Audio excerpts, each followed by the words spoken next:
نماز عیدین کھلے میدان میں پڑھنا یعنی یہ افضل ہے، اور پھر پہلے عید کی نماز ہوگی پھر خطبہ ہوگا، ٹھیک ہے، اور صحابہ کا بھی یہی طریقہ رہا ہے۔ عید کی نماز کے لیے نہ اذان ہے نہ اقامت ہے، یہ یاد رکھنے کی بات ہے۔ آپ کے دور میں بھی کوئی اذان اقامت نہیں کی جاتی تھی، ڈائریکٹ نماز شروع، اسی لیے آپ دیکھیں کہ ایک دم اللہ اکبر کی آواز آتی ہے اور پھر تکبیرات بار بار جو کرتے ہیں۔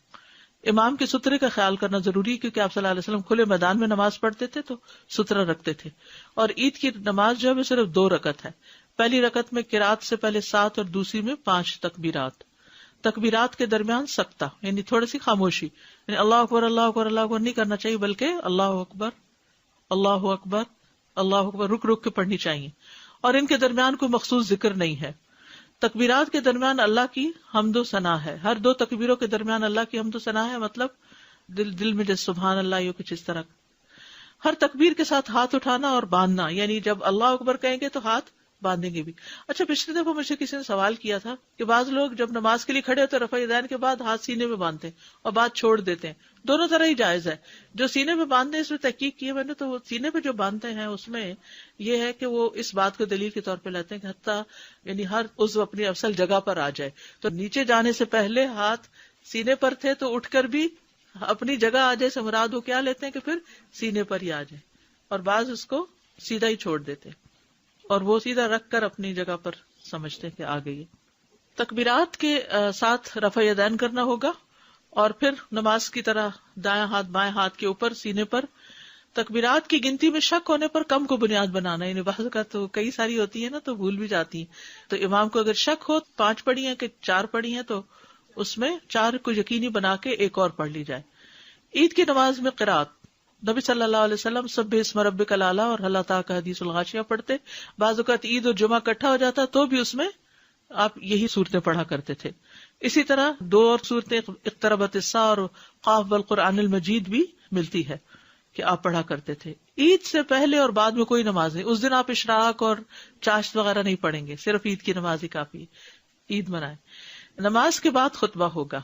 خطبہ نہ سننے کی رخصت ہے۔ یہ بات یہاں بتانی اس لیے ضروری ہے کہ بعض لوگ جب اٹھ جاتے ہیں نا تو جو بیٹھے ہوتے سنتے وہ کہتے ہیں کتنے خراب لوگ ہیں، یہ خطبہ بھی نہیں سنا اور نکل گئے ہیں، تو یہ نہیں سوچنا چاہیے کسی کے بارے میں، کیونکہ خطبہ سننا فرض نہیں ہے۔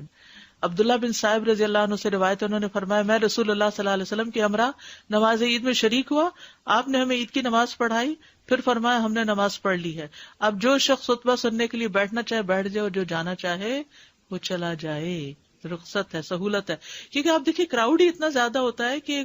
اگر کچھ لوگ پہلے نہ نکلے تو سب کا ایک دم عید ختم ہونے کے بعد اکٹھے نکلنا بھی کافی رش پیدا کر دیتا ہے، شاید اس میں یہ حکمت ہو یا جو بھی اللہ جانتا ہے۔ عیدین سے متعلق کچھ اور احکامات۔ عید کی نماز کا وقت سورج طلوع ہونے کے بعد سے لے کر زوال کے وقت تک ہے، جلدی بھی پڑھی جا سکتی ہے ٹھہر کے بھی، جو اشراق چاشت وغیرہ کا ٹائم ہے وہی ٹائم ہے اس کا، کیونکہ دن کی نماز ہے۔ جب سورج ایک نیزے کے برابر بلند ہو جائے، اور یہ چھوٹی عید کی بات ہے فطر کی، اور اضحیٰ کی نماز اول وقت سے اس کو مؤخر نہ کیا جائے، جتنا ارلی ہو تاکہ لوگ قربانی جلدی کر سکیں، بہت لیٹ نہ کریں، اور چونکہ اس وقت کھایا بھی نہیں ہوتا تو دل تو یہی چاہتا ہے کہ جلدی سے جلدی نماز ہو جائے۔ عید الفطر کی نماز کا وقت دیر سے کیوں؟ تاکہ لوگ صدقہ فطر ادا کر سکیں، اس میں سہولت ہے، ٹھیک ہے۔ عیدگاہ میں صدقہ کرنا، نبی صلی اللہ علیہ وسلم اس کی ترغیب دیتے تو خواتین اپنے زیورات وغیرہ صدقہ کرتی تھیں، اور پھر عید کی مبارک دینا، اور صحابہ جب ایک دوسرے کو ملتے تو کہتے تھے تقبل اللہ منا و منکا یا منکم، دونوں طرح سے ٹھیک ہے۔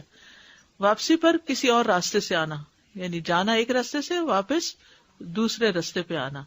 عید کے بعد گھر آ کر 2 رکعت پڑھنا، عید کی نماز سے پہلے کوئی نماز نہیں پڑھتے تھے، اپنے گھر واپس آتے تو 2 رکعت نماز پڑھ لیتے تھے، ٹھیک ہے۔ عیدگاہ میں کوئی ایسی نماز نہیں، نہ پہلے نہ بعد میں۔ جمعہ اور عید کا دن اکٹھا ہونے پر، یعنی دونوں دن اگر اکٹھے ہو جائے تو اس دن جمعہ اگر نہ کوئی پڑھنا چاہے تو نہیں بھی پڑھ سکتا۔ عید کے دن روزہ نہیں رکھا جاتا،